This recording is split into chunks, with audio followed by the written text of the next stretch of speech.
जय श्री कृष्ण। राधे राधे मित्रों।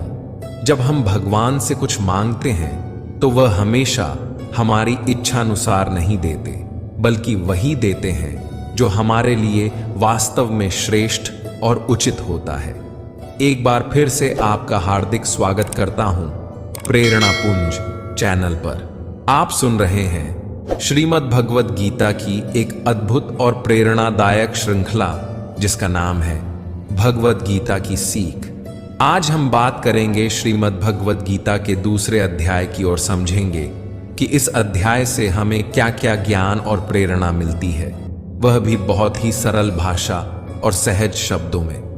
गीता के प्रथम अध्याय में हमने उस क्षण को देखा जब अर्जुन अपने जीवन की सबसे कठिन परीक्षा के सामने खड़े थे। कुरुक्षेत्र के उस विशाल युद्ध भूमि में जब उन्होंने अपनी ही आंखों से दोनों सेनाओं को देखा, दाएं बाएं अपने ही सगे संबंधी, गुरुजन, चचेरे भाई, मित्र और कुल के बुजुर्ग योद्धा खड़े थे, तो उनका मन एक भारी बोझ से दब गया। वह अर्जुन जिसने अनगिनत युद्ध लड़े थे, जो कभी अपने लक्ष्य से नहीं डगमगाया, वही आज भीतर से टूट गया। उसका हृदय करुणा से भर उठा, आंखें नम हो गईं, आवाज कांपने लगी।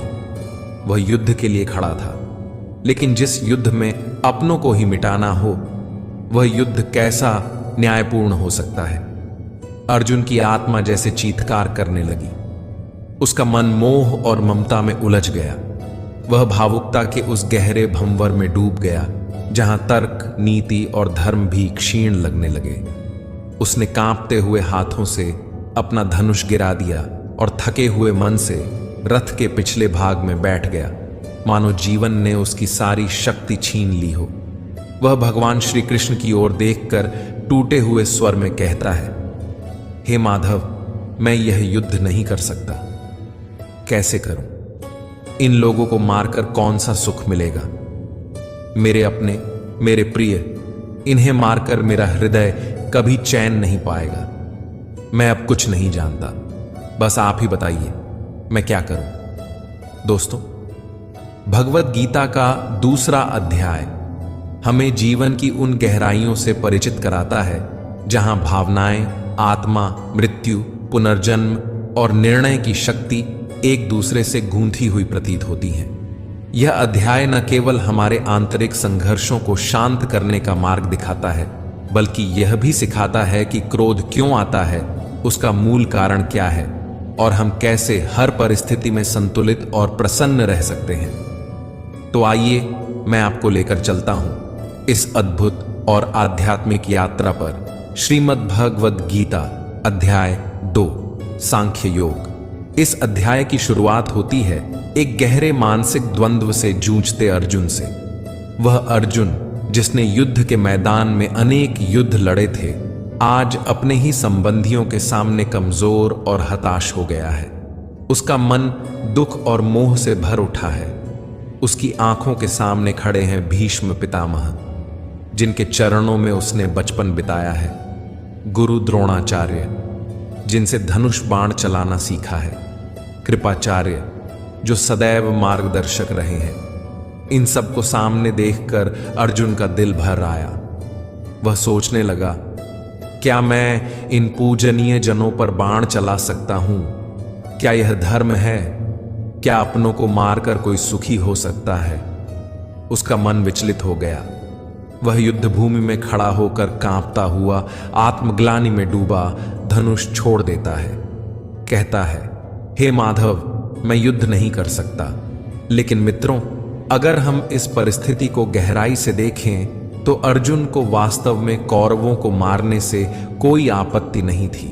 उसकी परेशानी केवल उन बुजुर्ग और पूज्य जनों को देखकर थी जो उसे जीवन की हर राह पर दिशा दिखाते आए थे। वह सोच रहा था, कैसे बढ़ूं आगे? अर्जुन के मन में उस समय भावनाओं का तूफान उमड़ रहा था। वे एक योद्धा थे, लेकिन युद्ध भूमि में खड़े होकर एक ऐसे मोड़ पर पहुंच चुके थे जहां धर्म और मोह, कर्तव्य और करुणा, रक्त और रिश्तों के बीच की रेखाएं धुंधली हो चुकी थीं। उनके मन में न जाने कितनी आशंकाएं, न जाने कितने तर्क उठ रहे थे। अगर मैंने यह युद्ध किया तो अपने ही लोगों का विनाश कर बैठूंगा। इससे क्या मुझे सुख मिलेगा या केवल पाप का भागी बनूंगा? इन सवालों ने उन्हें भीतर से तोड़ कर रख दिया था। वह अर्जुन जो कभी महाभारत के महानायक कहे जाते थे, आज रथ के पिछले हिस्से में बैठकर अपने ही विचारों के बोझ तले दब चुके थे। मित्रों, आपको क्या लगता है, अर्जुन घबरा गए थे? जी हां, अर्जुन घबरा चुके थे पूरी तरह से। उनका मन डोल रहा था, बुद्धि भ्रमित थी, आंखें अश्रुपूरित थीं और हृदय व्याकुल था। अब उन्हें चाहिए थी एक दिशा, एक संबल, एक ऐसा आलोक जो इस अंधकार को चीर सके। वे बहुत कुछ कह रहे थे, अनेक तर्क दे रहे थे, परंतु वह सब एक व्याकुल आत्मा की पुकार थी जो केवल सत्य जानना चाहती थी, धर्म और अधर्म का अंतर समझना चाहती थी। लेकिन अब तक भगवान श्री कृष्ण ने मौन धारण किया था। वे एक भी शब्द नहीं बोले थे। उन्होंने अर्जुन को उसकी पूरी वेदना, उसकी सारी दुविधाएं व्यक्त करने दी, क्योंकि वे जानते थे जब तक मन का बोझ बाहर नहीं निकलेगा तब तक ज्ञान का दीप जलाना कठिन है। और अब दूसरे अध्याय में वही श्री कृष्ण बोलते हैं, जिनके शब्द केवल शब्द नहीं बल्कि जागृति की किरणें हैं। अब वे अर्जुन की हर आशंका को करुणा, धैर्य और दृढ़ता से मिटाने का प्रयास करते हैं। वे अर्जुन को समझाते हैं कि क्या सत्य है और क्या असत्य, क्या शाश्वत है और क्या केवल एक भ्रम। जब अर्जुन को यह महसूस होता है कि वह अंदर से पूरी तरह टूट चुका है, कि उसका मन अनेक आशंकाओं, दुविधाओं और संवेदनाओं के जाल में फंस गया है, जब उसके सामने जीवन की सबसे बड़ी और निर्णायक चुनौती खड़ी होती है, जहां एक तरफ धर्म है तो दूसरी तरफ अपने ही प्रियजन, तब वह भीतर से इतना थक चुका होता है कि अब उसे सिर्फ एक चीज की आवश्यकता होती है, मार्गदर्शन। वह अर्जुन जो अभी तक अपने विचारों और तर्कों के बल पर युद्ध से पीछे हटने के लिए कारण ढूंढ रहा था, अब नम्रता से सिर झुकाकर भगवान श्री कृष्ण से कहता है, शिष्यस्ते हम शाधीमान त्वां प्रपन्नम। हे कृष्ण, अब मैं आपका शिष्य हूं, आपकी शरण में आया हूं, कृपया मुझे उपदेश दें। मित्रों, यह कोई साधारण वाक्य नहीं था, बल्कि एक योद्धा का पूर्ण आत्मसमर्पण था। अर्जुन ने अपने सारे अहंकार, सारे ज्ञान, सारे भ्रम, सारे तर्क, सब कुछ छोड़ दिया और पूर्ण विश्वास के साथ श्री कृष्ण के चरणों में झुक गया। उसकी आवाज में अब कोई द्वंद्व नहीं था, बल्कि एक शिशु जैसी मासूम पुकार थी, हे माधव, मुझे बताइए क्या सही है, क्या गलत। मुझे दिखाइए वह राह जो मेरे कर्तव्य से मुझे जोड़ दे, मेरी आत्मा को जो शांति दे। उस पल में अर्जुन केवल एक योद्धा नहीं रहा, वह बन गया एक साधक, एक जिज्ञासु आत्मा जो अंधकार में भटकते भटकते अब प्रकाश की ओर हाथ बढ़ा रहा था। यह वाक्य, शिष्यस्तेहम शाधीमाम त्वां प्रपन्नम, केवल अर्जुन की विनती नहीं थी, बल्कि हम सभी की ओर से कही गई एक सार्वभौमिक पुकार है। जब जीवन हमें ऐसे मोड़ पर लाकर खड़ा कर देता है जहां न कोई राह दिखती है, न कोई सहारा, और तब केवल भगवान ही मार्गदर्शक बनते हैं, जैसे उस दिन श्री कृष्ण अर्जुन के बने थे। मित्रों, भगवद गीता का यह क्षण अत्यंत गहरा और भावनाओं से भरा हुआ है।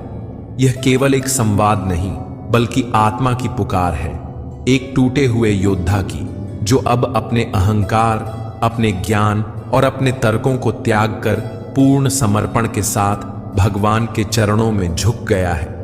यह वह पवित्र क्षण है जब अर्जुन, जो श्री कृष्ण के न केवल परम मित्र बल्कि चचेरे भाई भी हैं, अब उन्हें केवल सखा नहीं बल्कि अपना गुरु स्वीकार करते हैं। वर्षों की मित्रता, स्नेह और साथ अब एक गुरु शिष्य के पवित्र संबंध में परिवर्तित हो जाती है। अर्जुन अपनी आत्मिक पीड़ा और मानसिक भ्रम को स्वीकार करता है। वह कहता है, हे कृष्ण, मुझ पर कार्पण्य दोष अर्थात कायरता और दुर्बलता हावी हो गई है। मेरा हृदय कर्तव्य से पीछे हट रहा है और मेरा आचरण अब एक वीर योद्धा का नहीं बल्कि एक भ्रमित और डरे हुए व्यक्ति का हो गया है। यह स्वीकार करना किसी भी योद्धा के लिए आसान नहीं होता, पर अर्जुन वास्तव में एक सच्चा साधक बन चुका था। जब आत्मा थक जाती है, जब बुद्धि काम करना बंद कर देती है और जब मन द्वंद्वों से घिर जाता है, तब जो अपने अहंकार को त्याग कर गुरु के सामने नतमस्तक होता है, वही जीवन की सच्ची राह पर आगे बढ़ता है। इसीलिए अर्जुन विनम्रता और पीड़ा से भरकर भगवान श्री कृष्ण से प्रार्थना करता है, हे माधव, मुझे धर्म के मार्ग पर चलने की प्रेरणा दीजिए। मुझे बताइए कि मेरा कर्तव्य क्या है। मुझे इस अंधकार से बाहर निकालिए। साथियों, जीवन की राह जब कठिनाइयों से भर जाती है, जब हर दिशा में केवल भ्रम, पीड़ा और असमंजस दिखाई देता है, तब हमें धीरे धीरे यह एहसास होता है कि केवल अनुभव, ज्ञान या तर्क पर्याप्त नहीं होते। उस समय हमें चाहिए होता है एक ऐसा प्रामाणिक और दिव्य सद्गुरु जो हमें अंधकार से प्रकाश की ओर, भ्रम से स्पष्टता की ओर और अशांति से आत्मिक शांति की ओर ले जा सके। अर्जुन के जीवन में भी ऐसा ही एक क्षण आया था, लेकिन उसका सौभाग्य देखिए, उसके सामने तो स्वयं भगवान श्री कृष्ण खड़े थे। अर्जुन, जो अब तक श्री कृष्ण को केवल अपना मित्र, सखा और सहचर मानते आए थे, उनसे एक योद्धा की तरह तर्क और आशंकाओं की लंबी चर्चा कर चुके थे। यदि मैं युद्ध करूंगा तो पाप लगेगा। मैं अपने ही स्वजनों का वध कैसे कर सकता हूं? जरेनिया, कुटुंब और संस्कृति का विनाश हो जाएगा। न जाने कितने तर्क, पर ये सारे तर्क एक भ्रमित, विचलित और टूटे हुए मन की छाया थे। और फिर आया वह अलौकिक क्षण जब अर्जुन ने अपने भीतर झांक कर देखा और स्वीकार किया कि वह अब खुद को नहीं समझ पा रहा। उसकी बुद्धि कुंठित हो गई है, निर्णय शक्ति क्षीण हो चुकी है। तब उसने अपने अहंकार का त्याग किया, अपने ज्ञान का परित्याग किया और पूरे भाव से, विनम्रता से श्री कृष्ण के चरणों में झुक गया। वह कहता है, हे कृष्ण, अब मैं सही और गलत के बीच का भेद नहीं कर पा रहा हूं। मेरा मन व्याकुल है और मैं इस युद्ध के बीच अपने कर्तव्य को नहीं समझ पा रहा। इसलिए अब मैं आपका शिष्य हूं, आपकी शरण में हूं। कृपया मेरा मार्गदर्शन कीजिए, हे माधव। अर्जुन की दुविधा, उसका संशय, उसकी आंखों में ठहरा हुआ डर और कांपते हुए शब्दों को देखकर भगवान श्री कृष्ण बस मुस्कुरा दिए। एक करुणामयी मुस्कान जिसमें प्रेम भी था, समझ भी थी और गहराई भी। वे जानते थे कि यह केवल अर्जुन की नहीं, हर उस आत्मा की स्थिति है जो जीवन की चुनौतियों के सामने घबरा जाती है। और जब कोई मनुष्य सच्चे हृदय से मार्ग मांगता है, तब भगवान कभी मौन नहीं रहते। श्री कृष्ण की वह मुस्कान ही गवाही थी कि अब ज्ञान का वह अमृत बरसने वाला है जो न केवल अर्जुन को खड़ा करेगा, बल्कि हजारों वर्षों बाद तक इस संसार को दिशा देगा। और यहीं से आरंभ होता है वह दिव्य संवाद जो आज भी हमारी आत्मा को झकझोर देता है, श्रीमद् भगवद गीता का अमूल्य ज्ञान। तो मित्रों, ध्यान से सुनिए, जैसे स्वयं अर्जुन सुन रहे थे। श्री कृष्ण अर्जुन की ओर देखकर गंभीरता और करुणा से कहते हैं, हे अर्जुन, ये तुम्हें अचानक क्या हो गया है? तुम तो वे बातें कर रहे हो जो किसी बड़े ज्ञानी को शोभा देती हैं, लेकिन तुम्हारा हृदय तो मोह और ममता से जकड़ा हुआ है। तुम जीवन और मृत्यु की चिंता में पड़े हो, लेकिन सच्चा ज्ञानी न तो मरने वालों का शोक करता है और न ही वह उन लोगों के लिए रोता है जो मर चुके हैं, क्योंकि वह जानता है आत्मा अमर है, अविनाशी है।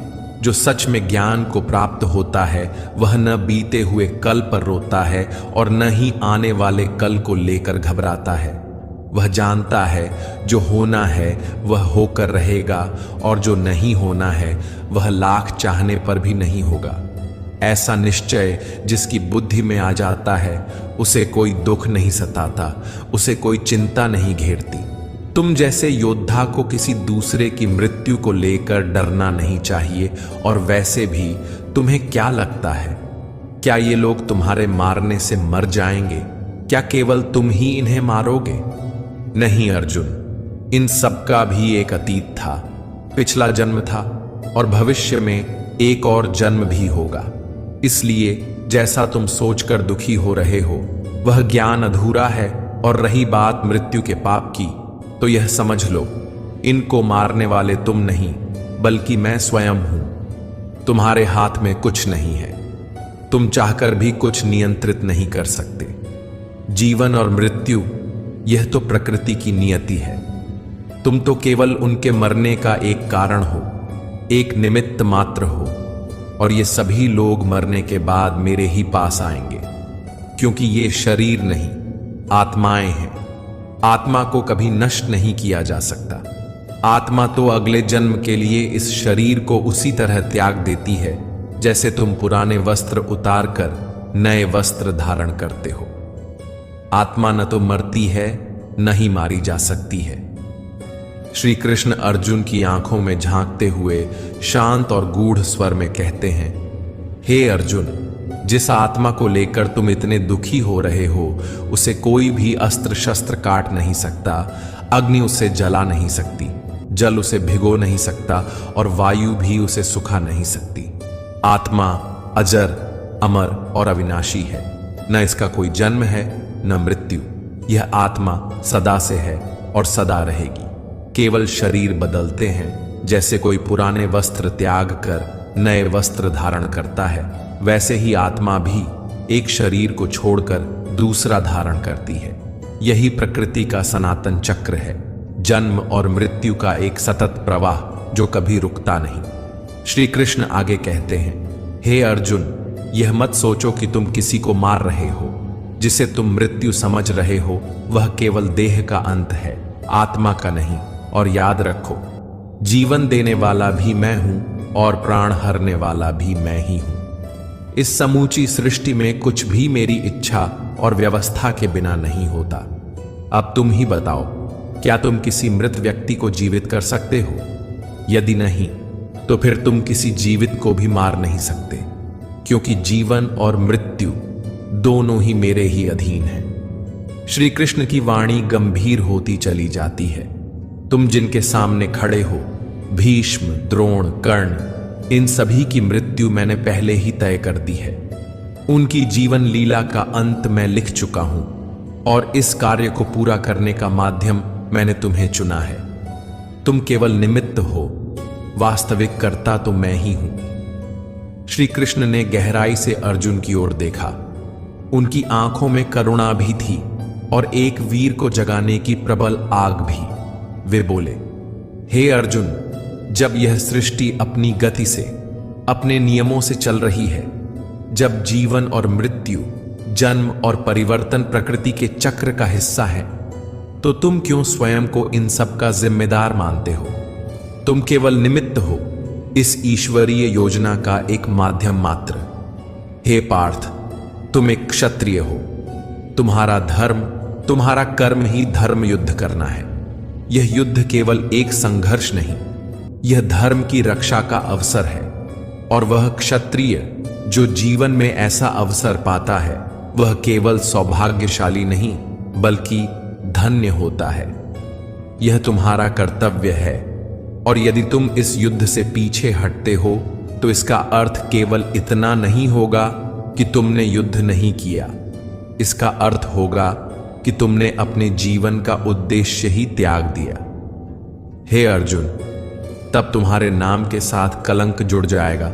और जान लो, एक योद्धा के लिए कलंक मृत्यु से भी अधिक कष्टदायक होता है। लोग तुम्हारे पराक्रम को नहीं, तुम्हारे पीठ दिखाने को याद रखेंगे। वे कहेंगे कि अर्जुन युद्ध से डर गया, अर्जुन अपने कर्तव्य से भाग गया। वे आगे कहते हैं, यह युद्ध अपनों और परायों का नहीं है, यह धर्म और अधर्म का युद्ध है। यह सत्य और असत्य की टक्कर है। तुम जिन्हें अपना कहकर मोह कर रहे हो, यदि वे अधर्म के पक्ष में हैं, तो तुम्हारा धर्म यही कहता है कि तुम उन्हें भी युद्ध भूमि में चुनौती दो, क्योंकि जो अधर्म के साथ खड़ा हो उसके विरुद्ध खड़े होना ही सच्चे क्षत्रिय का धर्म है।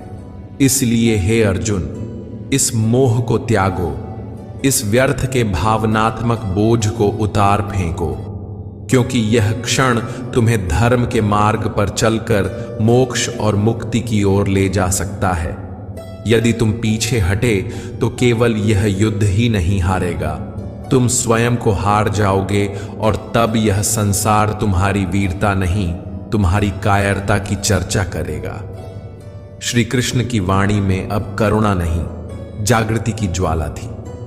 वह मित्र को नहीं, अब एक वीर योद्धा को पुकार रहे थे, उस अर्जुन को जो भ्रम और मोह में घिरकर अपनी ही पहचान भूल चुका था।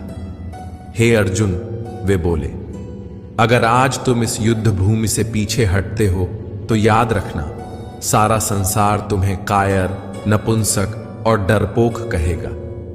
वे लोग जो कभी तुम्हारे पराक्रम की सराहना करते थे, जिनकी आंखों में तुम्हारे लिए सम्मान था, वही लोग तुम्हारा उपहास करेंगे, तुम्हारी वीरता पर प्रश्न उठाएंगे। उनकी बातों से तुम्हारे हृदय को जो पीड़ा होगी वह किसी भी मृत्यु से अधिक गहरी होगी।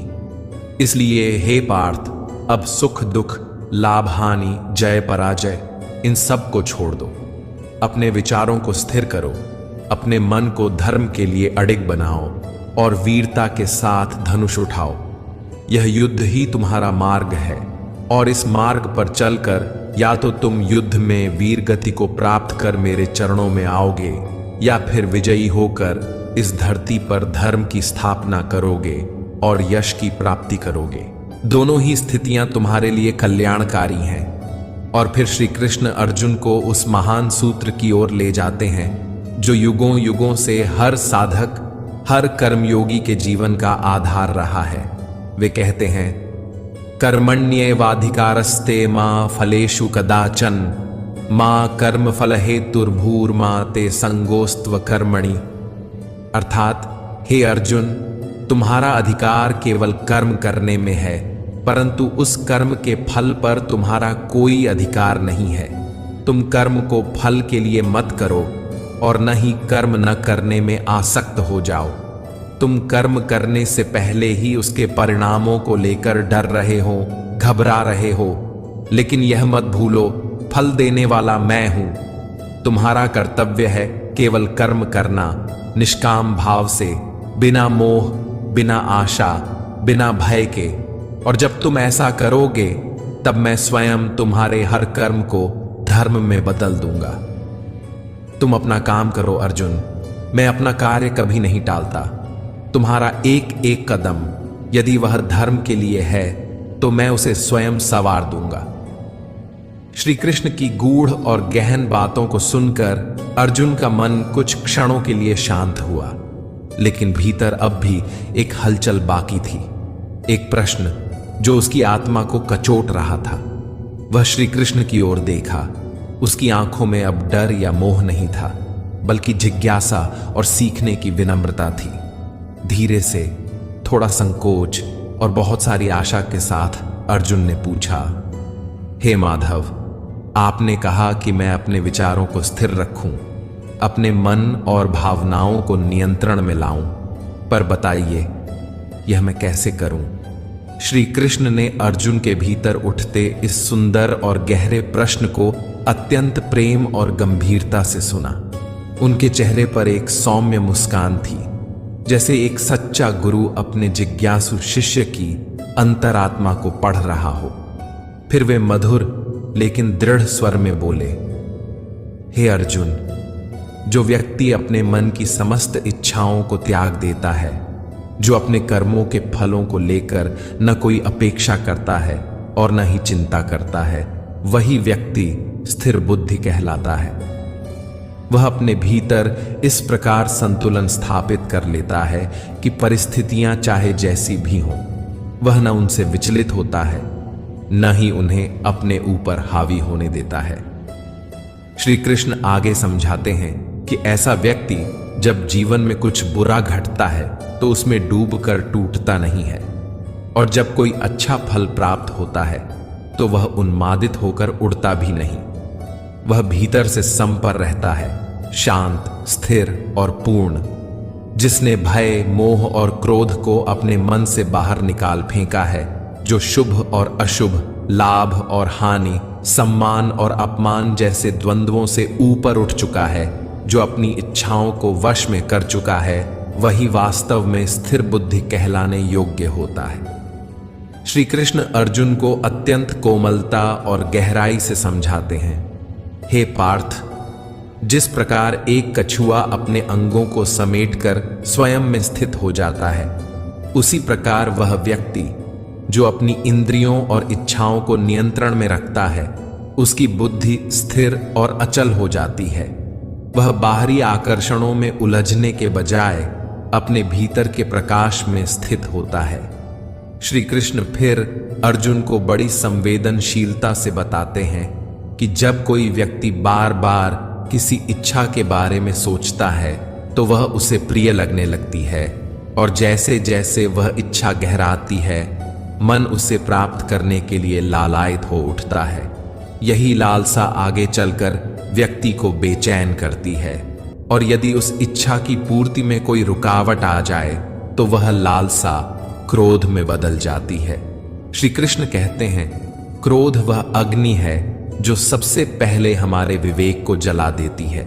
जब मनुष्य क्रोध के वश में आ जाता है तो वह अपने कर्म, धर्म और मर्यादा सब कुछ भूल जाता है।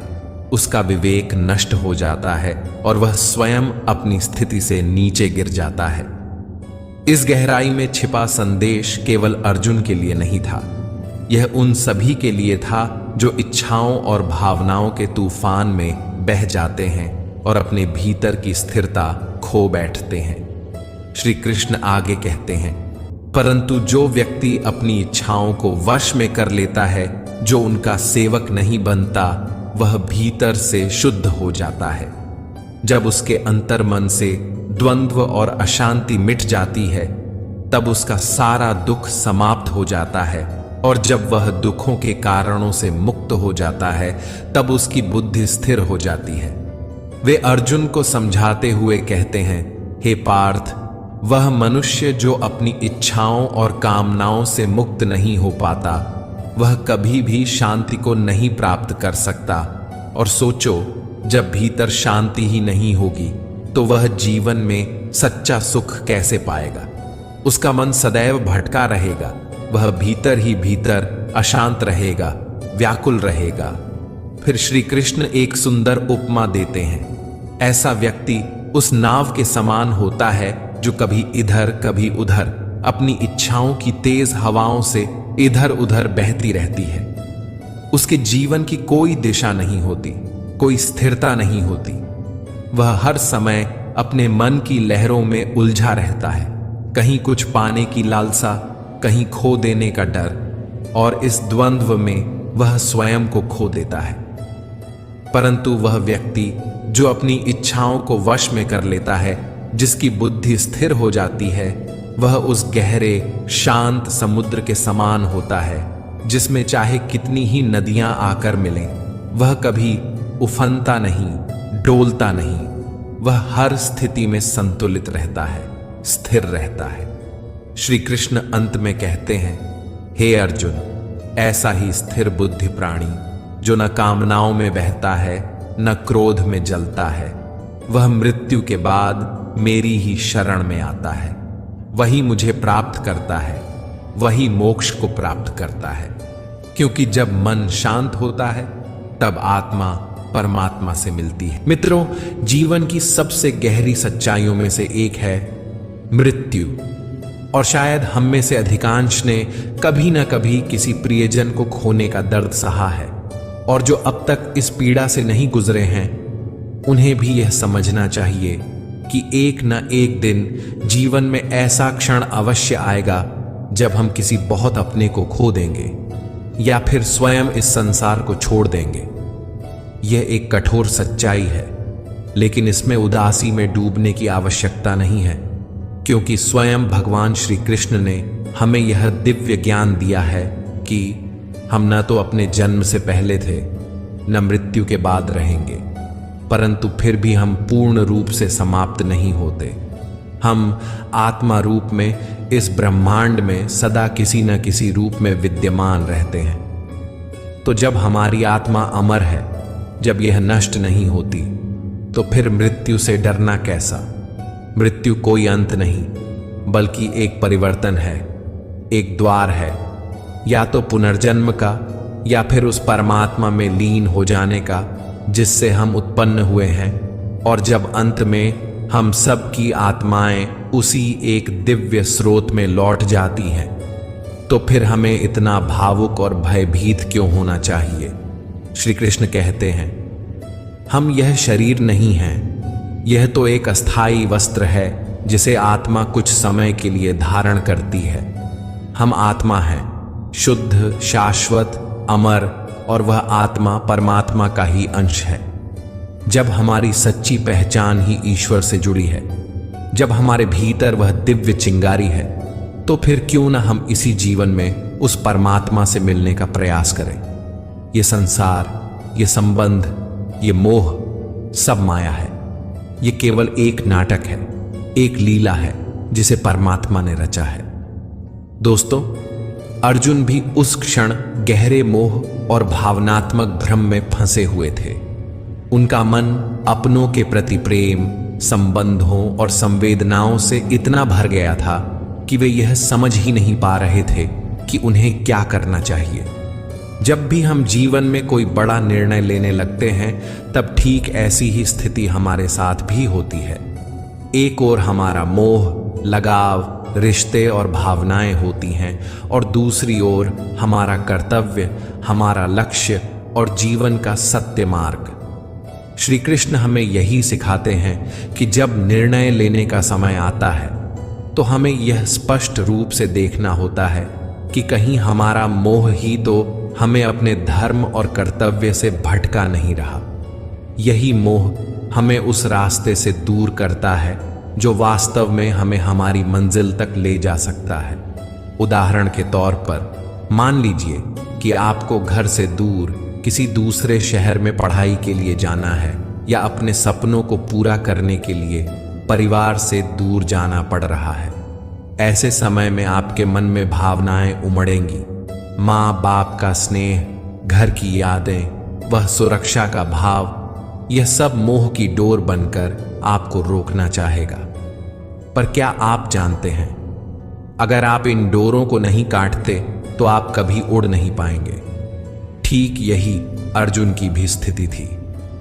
उसके मोह ने उसके कर्तव्य को धुंधला कर दिया था। वह धर्म और अधर्म के बीच फर्क नहीं कर पा रहा था, क्योंकि उसका दिल अपनों के लिए रो रहा था। मित्रों, हर निर्णय में, हर मोड़ पर हमें यह पहचानना बहुत जरूरी होता है कि हमें क्या छोड़ना होगा और क्या थामना होगा। सफलता और आत्मिक संतुलन तभी मिलते हैं जब हम मोह से ऊपर उठकर यह समझ पाते हैं कि हमारा सच्चा कर्तव्य क्या है और उसके लिए कौन सा त्याग आवश्यक है। इसके बाद आइए उस गहराई को समझें जहां हमारी समस्याओं की असली जड़ छुपी होती है। मित्रों, हमारे जीवन के दुखों का सबसे बड़ा कारण कोई बाहरी परिस्थिति नहीं है, वह है हमारी अपनी इच्छाएं और उन इच्छाओं के बारे में बार बार सोचते रहना। हम किसी चीज को चाहते हैं, बार बार उसकी कल्पना करते हैं, मन में उसके रंगीन चित्र बनाते हैं, और धीरे धीरे वह इच्छा हमारी जरूरत नहीं, हमारा जुनून बन जाती है। जब हम उन इच्छाओं को पूरा करने के लिए प्रयास करते हैं, तो हम पूरे मन से, पूरी उम्मीद के साथ जुट जाते हैं। लेकिन जैसे ही किसी कारणवश वो प्रयास विफल हो जाते हैं, तो उसी क्षण हमारे भीतर एक आग जन्म लेती है। वह आग है क्रोध, और यह क्रोध एक ऐसी धीमी जहर की तरह होता है जो न केवल हमारी बुद्धि को नष्ट करता है, बल्कि हमारे रिश्ते, हमारा धैर्य, हमारी आत्मा की शांति, सब कुछ जला देता है। श्री कृष्ण कहते हैं कि यदि यह क्रोध आपके भीतर घर कर गया, और आपने उसे समय रहते नहीं छोड़ा तो आप जीवन भर खुश नहीं रह सकते। आपकी मुस्कान क्षणिक होगी और भीतर एक अधूरी बेचैनी हमेशा बनी रहेगी, क्योंकि यह संसार बाहर का नहीं है, यह तो आपके ही विचारों का प्रतिबिंब है। जैसे विचार आपके मन में होंगे वैसा ही संसार आपको दिखेगा। अब आप यह सोच सकते हैं, अगर जीवन में कोई इच्छा ही न रहे तो फिर हम कैसे आगे बढ़ेंगे, सफलता कैसे मिलेगी, नाम, पहचान, सम्मान, यह सब कैसे प्राप्त होगा। और यही प्रश्न अर्जुन के मन में भी था। लेकिन मित्रों, इस भ्रम को भी भगवान श्री कृष्ण ने बड़े प्रेम और गहराई से स्पष्ट किया है। वे कहते हैं कि इच्छा छोड़ने का अर्थ यह नहीं है कि आप जीवन में लक्ष्यहीन हो जाएं या कुछ भी न करें। इसका वास्तविक अर्थ है कि सबसे पहले आप अपने कर्म को पहचानिए।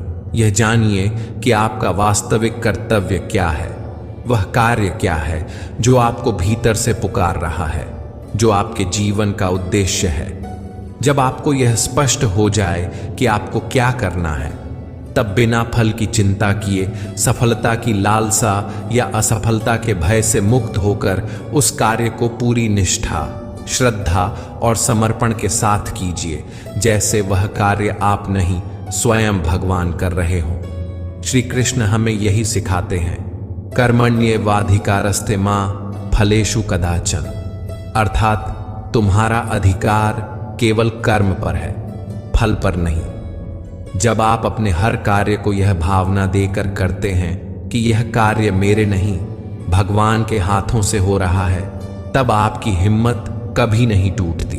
आपका मन इस विश्वास से भर जाता है कि मैं अकेला नहीं हूं, मेरे साथ स्वयं परमात्मा है।